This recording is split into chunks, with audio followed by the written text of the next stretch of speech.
Join Sam and Will as they bring the Bible's stories to life through historical evidence and try not to feel out of place in a car garage, all while bringing you Under the Hood.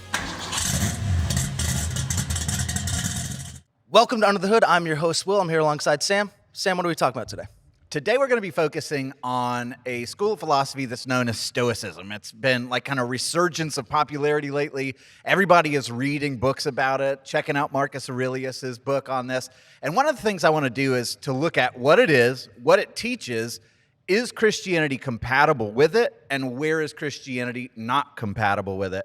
And just to look at this, because we live in a day and an age right now where I would say we're probably one of the generations of all time in human history the least capable of handling suffering. Yeah. And Stoicism comes with a philosophy that talks about how to deal with a hard life, how to deal with suffering, what kind of perspective you should have to make it through this life, which is very hard. And so for modern people, I think we live in a day and an age where we've seen, anxiety going through the roof and all of these things where the world isn't getting softer, even technological advances are happening, and yet there's still suffering and misery and depression and everything else. And I think people are desperate going, how in the world do we deal with this? And here lately, they're checking out Stoicism again. Yeah, I was actually recently introduced to it, but Ryan Holiday is a modern author who's kind of has a resurgence of Stoicism. So for me, Marcus Aurelius didn't matter, but this guy's now bringing forth, he's writing books about like ego is the enemy, those kinds of things, saying like, okay, maybe Stoicism is the way. So in modern days, especially for men, it's very popular right now. Mm-hmm. And I was telling somebody just before we started recording, like if I have neighbors that aren't going to believe in God, like I think I would want them to be Stoics, because it really does give an ethic that says you should be virtuous regardless of your circumstances for the sake of virtue. Now, I don't understand how they get there and the motivations, like it's still a little off to me, and I'm not an expert on Stoicism, but I kind of want to walk through and just trace from a 10,000-foot perspective what it is that Stoicism is, how it came about, what it teaches, and then compare and contrast it with Christianity. Okay, so where do we start? Where's the beginning of Stoicism? So the beginning of Stoicism, you have to go all the way back to 300 BC, a little bit after that, with a guy named Zeno who founds it. It's kind of a weird name. Sounds like Zeno. An alien ruler or something, Zeno. But he comes along and he says, you know what? You should live according to nature. The world has some designs to it, obviously. It rewards some behaviors. It punishes other behaviors. So live according to nature. And he says virtue is the highest good. And one of the things that he says is you should distinguish between what you can control and then do something about it and then let go of everything that you can't control. Like wise. It is wise. Like if you can't control it, why sit and stew about it, which, every human being on planet Earth is really good at that. So Stoicism says, like, if you can't control it, don't care about it. Stop caring about it. Put it out of your mind. Only deal with what's in front of you that impacts you. Do the virtuous thing. And try to conform yourself to the way the world operates, right? Change your soul to fit the way the world moves. Yeah, it takes a lot of mental discipline from what I know about Stoicism, because it is a lot like, okay, you have to train yourself. Like, you can't control this, so get rid of it. Stop thinking about it. Every single day, you should be working more and more towards what only my thoughts matter for what I can control and what I can't. That's right. That's perfectly said. So then the next guy that comes along is going to be a couple of hundred years later. His name is Epictetus. He's like known as a teacher of, inner freedom. And one of his lines that I think is a really good kind of like purpose statement for what he teaches. He says, it's not what happens to you, but how you react to it that matters. So again, really good advice. And this is coming from somebody who had been a slave for his early part of his life, who had become a freeman. And he's basically teaching like, okay, I could live in the past, I could be focused on all the things that have happened to me and how I have a right to do X, Y, Z. And he's like, it's not what happened to me that matters. It's how I react to it. And so I'm going to, harness my mind and all of my thoughts to make today the very best day possible, regardless of what's happened to me in the past. And I'm not going to sit and stew about the future. So one of the other things about Stoicism is it's like, take today captive. Focus on today. Forget about what's happened to you. Don't sit around going, this happened to me. No, let it go. Yeah. Today is what you can control. Focus on today. Also, I think Pretty wise. Pretty helpful advice. Then you come to Seneca, who's probably the next in the line in the chronology, and he's a statesman. So this guy's a politician. So he comes and he writes several things, and he is big on bringing it into like practical application for governance and things like that. He writes on the shortness of life, on anger, on the tranquility of the mind. And one of his quotes that I love, and I think is really helpful, is he says, we suffer, and I think it's brilliant and true, we suffer more often in imagination than in reality. And it's like, if you're somebody who struggles with anxiety, that resonates with you, right? Yeah, that hits right. Oh my goodness, because we sit and we worry about everything that could possibly happen. And, in our imagination, we're going, oh, this person's going to do that, and that's going to impact me, and I'm going to lose this. And everything that we spin in our imagination is worse than what happens almost 99% of the time. Yeah, we spend so much time game planning the future that never happens that we're like, oh, that was a wasted effort. Yeah, and so Stoicism comes and says, stop it. Like, why are you doing that? Stop it. Yeah. So I think it's helpful. So then we come to the fourth guy that we're going to talk about. The man. And this is probably the biggest figure in the history of Stoicism, the most famous, the one that people probably read more than any of the other of the ancient sources. And this is the emperor, Marcus Aurelius, who reigns from 121 to 180 AD. And he's known as the Philosopher King. And if you know the great conversation going back through the Greek philosophers, why is that a big deal? Because Plato comes along, he writes the Republic, and he says the greatest thing that you could hope for in civilization, of all the regimes and everything else, is to have somebody who doesn't want power, but receives it, and has a philosophic mind that contemplates the good, the forms, all that kind of stuff, and then brings it down into application for governing. Well, Marcus Aurelius didn't really want to be emperor, and yet he was, and he was a philosopher king, and he's considered, in history, they talk about the 5 good emperors of Rome. He'll be the last of them. Okay. And he does have some mixed bag. Under him, Christians were persecuted.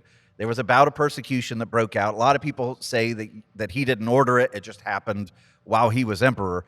But his teachings, he wrote the book Meditations, which is his most famous contribution to Stoicism.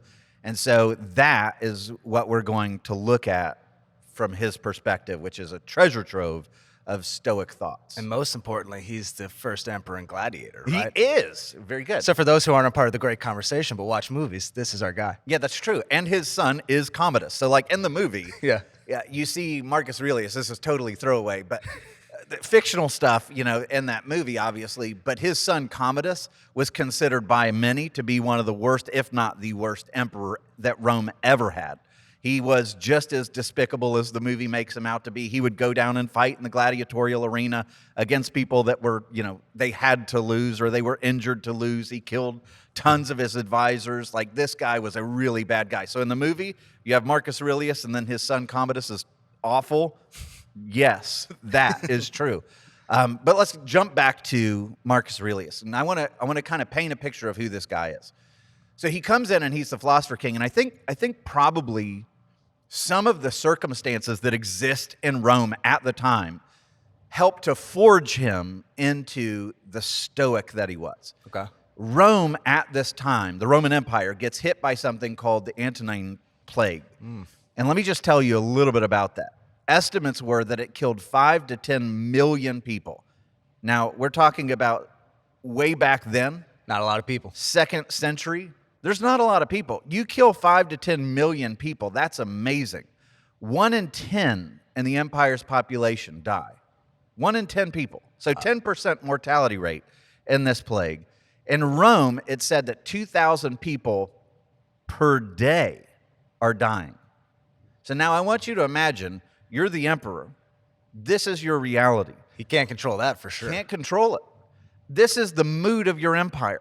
Your army, which is currently battling up on the northern front of your empire, is being decimated by disease. You're losing soldiers. You've got to get conscriptions and bring them in. All of your farmers are dying. You have an agricultural crisis on your hands. Like everything about, and the plague lasts for 15 years, and the outbreak goes from 165 to 180, which is when he dies, right? So during his reign, a huge, significant part of his reign is facing this plague. And so what are you faced with every day? Something that's beyond your control. Yeah, Something, suffering. And so when you're Marcus Aurelius and you're coming and writing in your journal every day as to how you're going to face against something that's outside of your control, something that brings death, something that brings intense suffering, that makes the people around you very unpredictable, you can understand why this guy would fly to Stoicism. I can't control any of it, so I'm just going to do what I'm going to do. I'm going to harden myself against suffering. I'm going to press in as if death is not the great enemy that should be feared. And you can see, like, okay, as a response to what's going on around him, that makes sense. And it's interesting that Meditations is a personal journal.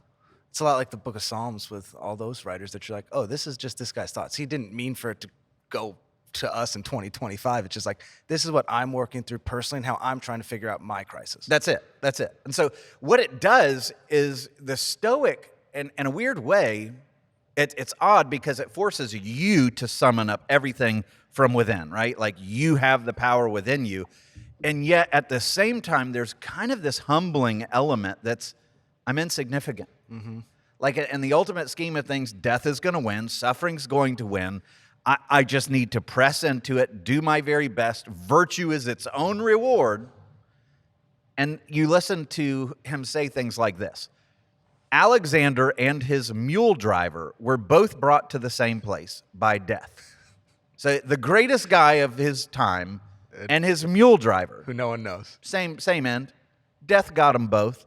They were either received into the same generative principle of the universe, which would be like whatever that is, heaven, a spiritual realm, or they were equally dispersed into atoms, reduced to meaninglessness. Like, who is he's saying, what is Alexander the Great today? He's the same as his mule driver. No different. This is another one. Soon you will have forgotten all things, and soon all things will have forgotten you. It's depressing, but true. Right? Like 200 years, people are going to be like, Sam who? Will who? Like 200. Give it 20 years. Yeah, right. That's true. But I mean, it's true. Like, do you remember the name of your great-great-grandparents? Never even heard it. I wouldn't know. Like, I have no idea who they are.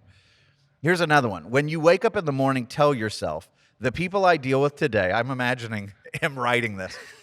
The people I deal with today will be meddling, ungrateful, arrogant, dishonest, jealous, and surly. Like, just brace for it. Your existence is dealing with people that are unpredictable, gross, they're going to be mean. So the only thing you can control is yourself. And so brace for it. Imagine him. I mean, he's dealing with a plague. I doubt a lot of people are coming up being like, hey, you're doing a great job. Hey, you know how you're handling this crisis? You're doing really good. 1 out of 10 of us die. 1, 2, 3, 4, 5. He's dead. But you're doing great. No, people are just coming in like, hey, what are we doing here? Yeah, the streets have to be absolutely in chaos with the amount of suffering that's going on. Here's another one for you. And I want to ask this question. I'm giving these statements because they're very similar to one of the books of the Bible. Mm-hmm. Listen to this one. Children's games, he's giving a list, and he's basically going to say they're all the same. Children's games, random gossip, herds of sheep, flocks, gladiators, wild beasts, soldiers, a bone tossed to pet dogs, a bit of bread in fish ponds, ants carrying crumbs, mice scurrying in fear, puppets jerked by strings, all alike. All of them are the same. Ants, mice, soldiers, gladiators, breadcrumbs. What does that mean? They all go to the same end. Yeah. All death. What's the meaning of everything that they're busy working about? So in a sense, what he's saying is, and what he's trying to say, like I hear that and I go, why bother? Yeah. Like that leads me to despair. But what the Stoic wants you to realize is there's freedom in that. You get what, Yeah. Like, hey, you're worried about your life. Chill out. It doesn't matter. Yeah. Death is coming. Suffering's coming. So relax, do the next right thing, do the virtuous thing, because death is coming for us all, and we're no different than scurrying mice. So chill out. I don't take it that way, Yeah. right? But he does. It's, as somebody who doesn't know Christ, who doesn't know God, how else would you have to respond with any measure that makes you wake up the next morning? Yeah, like it gets so close to Christianity. Mm-hmm. Like he does all of the work. It's like if you get to Christianity yourself, this would be the way. Like, if you get to all of this without Jesus, without the hope of an afterlife, this is what you would be living for. And it's just kind of sad that he misses the main point. So the book that I was talking about, that this is very similar to, like if Marcus Aurelius had read the book of Ecclesiastes, Yeah. I would love to watch him respond to it. Because in Ecclesiastes, what's the main message of the book? Everything's vanity. Everything's vanity. It's all meaningless. And Marcus Aurelius would have been like, hey, that's what I say. Like, because it comes along and it says, it's the king, Solomon perhaps, writing the book of Ecclesiastes, but it's a king who's got tremendous amounts of wealth. And what does he say about wealth? Doesn't matter. It's meaningless. It didn't fill the hole. Like, eventually I'm going to die and it's all going to be left to somebody else. So what's the purpose of chasing after it? All the wisdom, all the books, all the knowledge, everything I've gained in this world, gosh, like, it's meaningless because my reign is going to be replaced by fools. It ends up being worthless and I die anyway. All the relationships, all the wives, all the good, all the fun, everything that you could pursue. You could chase down everything in this world, wrestle it to the ground to where you own it, and you've got the most of it. And what do you realize once you've wrestled it down to the ground and you have it? It's all nothing. It's meaningless. Yeah. Like death, the grave is going to swallow it all. And ultimately, like, it doesn't satisfy you anyway.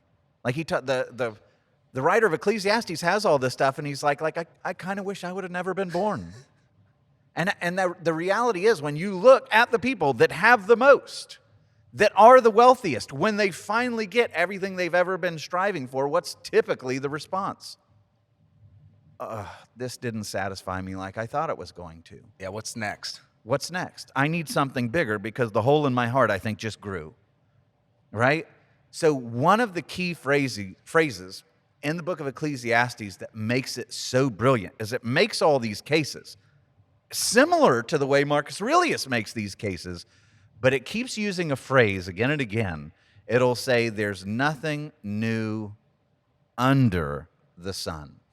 Why say that? Why not just say there's nothing new? He adds the phrase under the sun because he presupposes that there is something above, beyond, right? So yes, in this world we see death. Death just keeps winning. Death keeps swallowing. Suffering seems like it's in vain. Everything under the sun is exactly what Marcus Aurelius says. Like, that's what it seems like. But the Bible presupposes that there's something beyond the sun. There's something outside of what we can see and measure and taste and touch and, study. And that's the heavenly realm. And what does Christianity teach? It teaches that Jesus is beyond the sun, but he took on flesh, came down into our existence, and on a key mission. Do you know what he says? If Solomon in Ecclesiastes says there's nothing new under the sun, here you have Jesus in one of his final words in the New Testament says, behold, I make all things new. The grave doesn't render your life meaningless. All of your suffering wasn't in vain. There is a plan. God is sovereign. He works and moves through all of these tragedies to bring about beautiful results. There's meaning behind them. When you wake up, it's not just like, we're rats running around and there's no purpose to this. No. Even in the midst of the suffering, God's sovereign hand is weaving about a beautiful design that will bring about something that's worthy of hope, that's worthy of purpose, that has you waking up. And by the way, the grave does not win. So where Stoicism leaves you with this cold, rigid, hopeless, I got to just go through it, and I'm only going to control what I can control. Christianity calls you to say, lean into the God who is sovereign over all things, who will overcome the grave for you, who gives purpose to all of your suffering. And it's like if Marcus Aurelius is like, it's all hopeless, cold, sterile, and gross, and so just deal with it and buck up, Christianity's like, this world's hard, but it has meaning and purpose, and the grave's not going to win over you. So wake up not just with a defiant but meaningless, like, all right, well, I'm going to trudge through this till I die. It's like, no. You have eternal significance to everything you do right now. Yeah, it's like Stoicism comes and says there is suffering with like a period. Whereas the beauty of the gospel is it comes, there is suffering, but I'm making all things new. Yeah, brilliantly said. Which changes everything. I mean, we talk about this all the time, which is the purpose of this show, is that, like, that's the beauty of it. Mm-hmm. And so going on, like, so this is where it's like, man, in terms of practical application, Stoicism in this world, there's a lot to mine out of it. So, like, this is one thing that he would say, Marcus Aurelius, if it's not right, don't do it. And if it's not true, don't say it. What would Christianity say to that? Amen. 100%. Like, I love that. Here's another one that Christianity takes the flavor of. Like, if Stoicism comes and says, confine yourself to the present, like we talked about. Stop stewing on yesterday. Just let it go. Put it out of your mind. Force it to be gone. Focus on today and don't worry about tomorrow. Like, don't even think about it. Like, you can't control it. Don't think about it. What would Christianity say to all of that? I mean, it's Matthew 6. It's like, don't worry about tomorrow. Today has enough trouble on some. That's right. But what does it add to that? Like, Stoicism says you can't control it. It's probably gonna stink. It's probably gonna be really hard, and you're probably gonna hate it. But, or at least want to hate it. What the Bible does is it says, hey, you know who's in charge of all of your tomorrows? Yeah, it's different. It gives you hope. Like, the same God that, clothes the lilies of the field and the flowers and gives the birds what they need to survive. Like, that God's got your tomorrow, so stop worrying about it. Let it be his problem. Now I can actually do that. Mm-hmm. Like, oh, if there is a God out there that controls my tomorrows, I can go, okay, I trust him. But if you're telling me don't think about it, it's like, don't think about the 400-pound, gorilla that's right behind you. It's like, that's all I can think about now. And what about your yesterdays? Stoicism says, tough, get over it, it's over, control today, confine yourself to today. Does Christianity say forget everything that ever happened to you? What does it say? Acknowledge it. Yeah. But know that the God of the universe loves you enough that whatever you've done, whatever guilt you've carried, whatever shame you carried, whatever is burdening you from your yesterdays, what should you do with it? Give it to him. Yeah. You trust him with it. He wipes it clean. As far as the east is from the west, your sins are removed from you. Let go of your yesterdays in terms of how they shackle you. So Marcus Aurelius is like, just do it. And the Bible comes and says, here's how you can do it. The only way you can do it. I've got your tomorrows. I've got your yesterdays. Now you can live in the present with hope and freedom.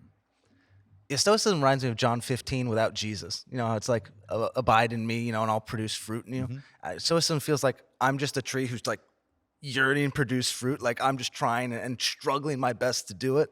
Which Christianity is the gift that says, no, just be connected to Jesus and that fruit will come. Yeah. It's from the indwelling power of the Spirit. It's from falling in love with him. It's from seeing his character as the most beautiful thing. You become more like him when you see him as the most beautiful thing. But Stoicism is like, just do good for the sake of doing good. And you're like, but why? If I can get away with doing bad and it helps me or it alleviates my suffering, what is the incentive? What is the innate incentive for me to do good or for humanity to do good? Mm-hmm. And you're left going, I don't know, we're all scurrying mice, so mice don't seem to live by those principles. If it's all meaningless, we're just bread on the waters, like, why do good if I can get away with doing bad? Stoicism doesn't seem to have an earthly upside if you're actually following it. It feels like you're doing all this work, just why? Yeah, I mean, by confining yourself to today, if you can go, la, la, la, la, la, tomorrow, yesterday, I'm only going to look at, and I know death, and I'm going to feel liberated by the fact that this doesn't continue. But then the question is, why not just kill yourself now? Like, why bother with suffering? Why bother with any of the stuff? Why go through I'm going to try to ignore the fact that the world's hard? Like, if there's nothing beyond it, that's what Camus, one of the philosophers says, like, one of the greatest questions we can ask ourselves philosophically every day is, why not kill myself? Like, that's harsh, and that's kind of like, I'm almost nervous to say it on a program. But it's like, you want to ask Marcus Aurelius the question, like, what do you get out of this? Yeah. Why endure through the plague? What hope is there? What are you doing? Like, Christianity comes and complements that, fulfills it, gives it beauty. And so, like, if we're walking through, again, the big cornerstones of Stoicism, moral virtue, we would all say, like, they have the cardinal virtues. Where are they? Wisdom, justice, courage, and temperance. Like, Christianity would come and say yes to all of them. Yeah. Do it well. And you're going to fail at it, by the way, and there's forgiveness for that. So don't be enslaved by it. But that should be what you pursue because that's who our God is. The next one, understand that death, adversity, and suffering are natural. Like, the Bible doesn't come and say, nope, you'll never suffer. Just accept Jesus, you'll get the fine life. No, it says you're going to have trials and tribulations. You're going to walk through the hard roads. You're going to walk through the valley of death. But it adds, I will be with you in all of it. It will not have victory over you. I will ultimately defeat the grave and give you purpose to the midst of all that. Yeah, the Bible comes and says there's a purpose to suffering because suffering leads us to glory. It's not just, hey, suffer for suffering's sake and get through it. It says, no, I'm doing something through it. I'm conforming you more into the pattern of Jesus because we have a Savior who suffered. Yeah, that's right. And so, I mean, you think about it. The ultimate example of this is the cross. Yeah. Jesus doesn't go to the cross and he's like, well, humanity's just terrible and I'm suffering. And I don't know why this is happening. Yeah. It's this suffering is being orchestrated by God to produce something far more beautiful. And when you invest your sufferings in the Lord and you trust your sufferings to the Lord, one, it takes away the misery of thinking this is all in vain, this is all meaningless. Like, that's probably the worst part of suffering is wondering the whys. Yeah. But if you can trust God's doing something through him, even if you can't see him, it infuses it with purpose and beauty. And Jesus is so explicit about it, take heart, for in this world you will have trouble, but I've overcome the world. He's like, don't wonder about this. Yeah. It's doing something. And so it adds this personal relational dynamic to everything you do in life rather than the cold, sterile, random, totally uncontrollable thing where it's like, this is just blind, cruel fate. No, everything comes to you under God's eye. And he is going to work it for your good, for his glory. Even the ugly stuff, he's going to turn into his own masterpiece. And to live in the knowledge and peace of that, even when you can't see it or make sense of it, or you have questions about it, adds a layer of peace. And another one, live in accordance with the natural order. Like the Bible comes to us and says, yep, Romans 1. Like the world itself reflects a design of God that you should conform yourself to. Amen. High five, Stoics. Like, we're on the same page there. And daily reflection and self-assessment and writing down your thought, like the Bible comes to you and says, absolutely, you should do that. Like, these are all the pillars of Stoicism. And there's so much of it that's commendable. So much of it that's commendable. But at the end of the day, if I'm Marcus Aurelius or I'm one of his disciples, like his son, who's got all this stuff, right? And Marcus Aurelius is saying, hey, Commodus, join this kind of life where you set that aside and you live with self-restraint. What does his son do? None of that. No chance. If I can, I will, because there's no higher purpose behind it. It's just, you're going to die. There's no meaning to any of it. So be good. For goodness sake, Commodus is like, nah, I'm out. Christianity offers, one, a whole system of rewards and punishments for how you live in this world if you're outside of virtue. But beyond that, it gives a pathway of hope and meaning that Commodus wouldn't have had coming from his father with Stoicism. I think the biggest difference is Stoicism says, it's me on my own. Like, I got to figure this out. Like you said earlier, it's like all this inner turmoil that you're just trying to get it right. Whereas Christianity comes to us and says, no, Jesus said, I will be with you till the end of the age. And then he says, hey, here's the Holy Spirit. It's better that I leave so that you can have the helper to help you in this life. And there's another part of this where Stoicism, you talk about the helper. Stoicism says, find it in yourself. Like, you've got it, make it through today, block everything else, and do the right thing. Christianity comes along, and when you're at your weakest, you think of the Apostle Paul, this incredible guy who goes through hellish things for the sake of the gospel, and he's crying out to the Lord, and the Lord responds to him and says, this is 2 Corinthians 12:9, my grace is sufficient for you, for my power is made perfect in your weakness. So Christianity comes and says, hey, when you recognize your own inabilities, when you come and you say, I don't have what it takes to get through this, I feel broken, God comes and says, when you're at that moment, my grace comes into your life and my power now takes over for you. When Paul is saying, I despair of life, I don't know if I can do it again, where does he lean? He doesn't say, buck up, Paul. He says, man, the power of Christ's resurrection working in and through me, even when I despair of life, is why I take another step. Because I know this present suffering is not worthy to be compared with the glory that's going to be revealed. I know that there's purpose to these sufferings, and so when I'm weak, I can borrow hope from the promises of tomorrow that Christ gives me, and I can take another step in his strength because of what he gives me. Not just, I don't know, find a reason. Forget about yesterday, forget about tomorrow, just take another step because it's the right thing to do. That would crush me. Yeah, both Stoicism and Christianity say, hey, there's a hole in your heart. There's something missing. But Stoicism says, you better fix that. Have a good time with that. Whereas Christianity says, no, you can't fix that. Like there's someone who had to die. God had to come in order to fix that. And I think to add on to that, I think one of the things that when you hear the term Stoic, what does it make you always think of? Oh, that person's really stoic. How do you imagine them? Like a stone. Yeah. I don't know why. There's no emotion, stiff upper lip, like nothing bothers me. Nothing's going to excite me. Nothing's going to make me laugh. Nothing's going to make me cry. Like a flat line. Like I'm untouchable, right? And that's another part where Christianity departs from that, because if you're untouchable, it means you really can't enjoy things. Mm-hmm. If you make yourself entirely invulnerable to what's going on in the world, love can't reach you, joy can't reach you, laughter, you become stone. And so Tim Keller, who writes about Stoicism, says this, and I think it's really good, actually. He says, Stoicism says, don't let it get to you. Christianity says, let it get to you, but bring it to God. Right? Yeah. So the Bible comes and says, rejoice with those who rejoice. Weep with those who weep. Jesus comes to Lazarus and sees the weeping of everybody who's mourning him as he lays dead in a tomb. And what does Jesus do? Shortest verse in the Bible. He wept. Jesus wept. He looks at Jerusalem that is running away from him, running toward eternal destruction. And what does he do? He weeps over Jerusalem. This is God in the flesh. Marcus Aurelius would have looked at that display of emotion and said, that's weakness. And our God comes and says, no. To make yourself emotionally available to those around you, to enter into their experience, to show love, knowing ultimately that all this is going to be redeemed. So it's coming with big doses of hope, is the greatest thing you can do for your people.